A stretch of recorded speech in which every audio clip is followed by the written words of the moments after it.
Hello guys, today's our topic is that the regulation of the lac operon.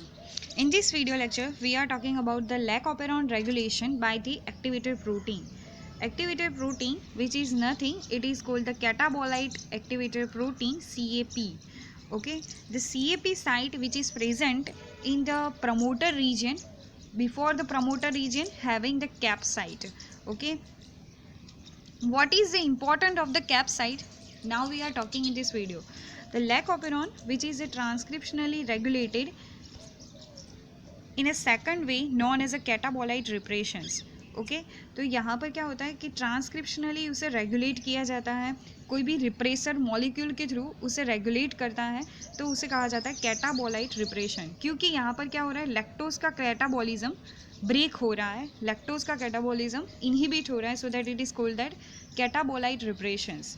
Okay, this form of transcriptional regulation is influenced by the presence of the glucose, which is catabolite and the substance that is broken down inside the cells.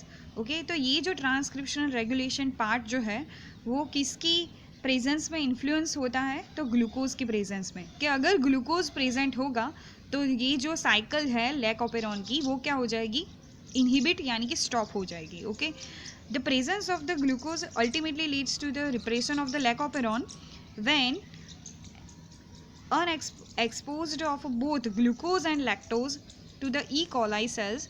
First, E. coli cells use glucose as a catabolite. Repression prevents the use of the lactose.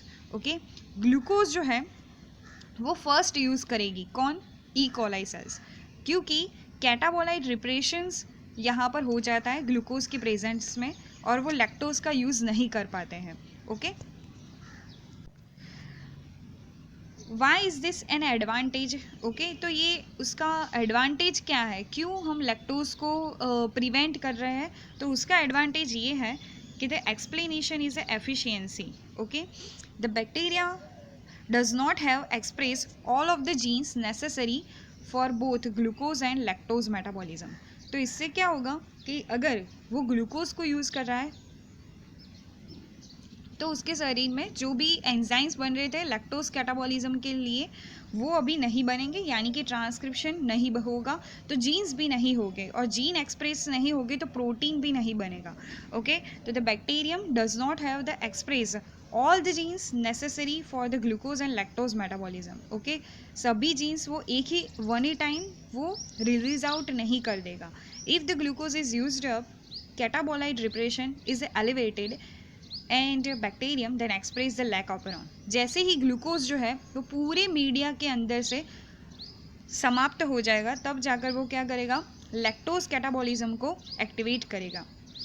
The subsequential use of the two sugar by the bacterium, it is called the dioxic growth.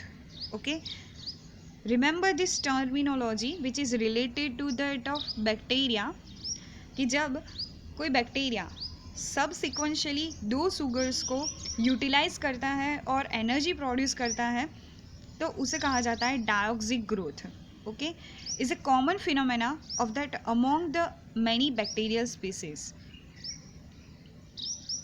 Glucose is a more commonly encountered sugar and it is metabolized preferentially and then the second sugar is metabolized after the glucose is depleted from the environment. Okay, तो ये जो पूरा जो paragraph है वो बहुत ही ज़्यादा important है कि ग्लूकोज जो क्या है fast energy sugar related molecule, if this glucose is depleted then after one bacteria can use lactose and other sugars. Okay, जब तक ग्लूकोज है तब तक तो ग्लूकोज ही वो यूटिलाइज करेगा क्योंकि glucose is a one type of the simple monosaccharide of the hexose sugar. It can easily transfer into the cytoplasm by the help of diffusion process. So उसे जो भी एंजाइम चाहिए साइटोप्लाज्म में लाने के लिए वो एंजाइम उसे बनाने नहीं पड़ेंगे. So glucose is a very very preferable sugar for that energy generation.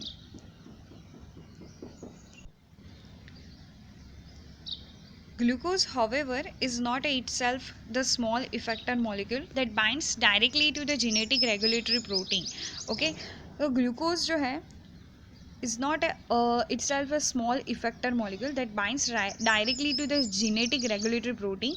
Instead, this form of regulation involves a small effector molecule which is called the cyclic AMP.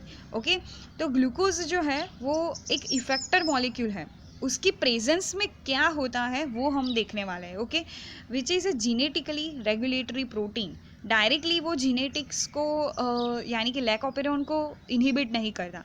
उसकी प्रेजेंस में साइक्लिक एएमपी जो है, जब glucose हाजिर होगा, glucose की present होगी higher amount में, तब साइक्लिक एएमपी जो है वो क्या हो जाएगा, डिक्रीज हो जाएगा साइटोप्लाज्म के अंदर.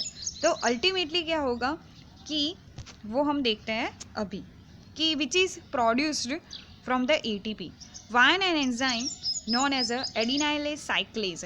साइक्लिक एएमपी को कौन प्रोड्यूस करता है? The enzyme adenylate cyclase. When a bacterium is exposed to glucose, the transport of the glucose into the cell stimulates a signaling pathway that causes the intracellular concentration of the cyclic AMP to decrease because the pathway inhibits this adenylate cyclase. Okay, तो क्या होता है कि if the glucose is present in the cell which stimulates the signaling pathway and that causes the intracellular concentration of the cyclic AMP to decrease because the pathway is inhibits the adenylase cyclase. Okay, glucose जो है वो ultimately एडिनाइलेज साइक्लेज जो pathway चल रहा था ना उसको ही inhibit करेगा, तो साइक्लिक एएमपी कम बनेगा. जैसे ही साइक्लिक एएमपी कम बनता है तो क्या होता है कि साइक्लिक एएमपी जो है which is very very most important regulatory protein कि जो क्या करता है, कैप यानी कि कैटाबोलाइट एक्टिवेटेड प्रोटीन के साथ बाइंड होता है. ओके, और वो जैसे ही बाइंड होगा कि वो तुरंत ही कैप साइट पर जुड़ जाएगा, और जैसे ही वो कैप साइट पर जुड़ेगा तो वो क्या करेगा, उस डीएनए बैंड्स को फैसिलेट करेगा, डीएनए बैंड्स को ब्रेक करेगा, सो आरएनए पॉलीमरेज जो है वो प्रमोटर साइट पर आके जुड़ पाए. ओके, सो इसलिए साइक्लिक एएमपी जो है वो बहुत ही ज़्यादा इम्पॉर्टेंट है. सो मैंने आपको जो कहा वो यहाँ पर पैराग्राफ में है, मैं पढ़ती हूँ आपके लिए. Okay, the enzyme needed for the cyclic AMP synthesis, the effect of cyclic AMP on the lac operon is mediated by the activated protein called the catabolite activated protein. Okay, cap is composed of the two subunit which is binds to the one molecule of the cyclic AMP. Okay, तो cap site जो है वो cap molecule जो है वो दो सब units का बना हुआ होता है. फर्स्ट ऑफ ऑल उसका नेम क्या होता है कि कैटाबॉलिक एक्टिवेटेड प्रोटीन. ओके, और उसकी दो सब यूनिट्स होते हैं. फर्स्ट सब यूनिट के साथ साइक्लिक एएमपी जुड़ेगा और सेकंड सब यूनिट से वो डीएनए के से जुड़ेगा. Okay, considers how the first of all ये जो है ना, ये जो फिगर 40.8 एंड 40.8C वो हम नेक्स्ट वीडियो में देखेंगे कि इसके अंदर एक्सप्लेनेशन क्या दिया गया है, सो आपको क्लियरली पता चले कि मैं क्या कहना चाह रही हूँ. ओके, तो ये था साइक्लिक एएमपी का जो भी जिसे हम कहते हैं कि कैप साइट कैसे रेगुलेट करती है लैकोपेरॉन को, आज हमने वो देख लिया. ओके, रिमेंबर कि कैप साइट कहाँ पर होती है, तो हमें पता है कि ये क्या हो गया, डीएनए हो गया. ओके, ये जो है ना प्रमोटर साइट है, ये ऑपरेटर साइट है, ये जेड वाई और ए यानी कि जो स्ट्रक्चरल जीन्स है जेड वाई ए. ओके, प्रमोटर साइट के ठीक आगे क्या होता है, कैप साइट होती है. यहाँ पर इस जगह की मैं बात कर रही हूँ, रुको, इस जगह की. ओके, इस जगह पर्पल कलर से दिखाया है वो, तो this is called the cap site कि जहाँ पर क्या होगा, कैप मॉलिक्यूल यानी कि कैटाबोलाइट एक्टिवेटेड प्रोटीन जो है कुछ इस तरह से होता है वो. Just a minute,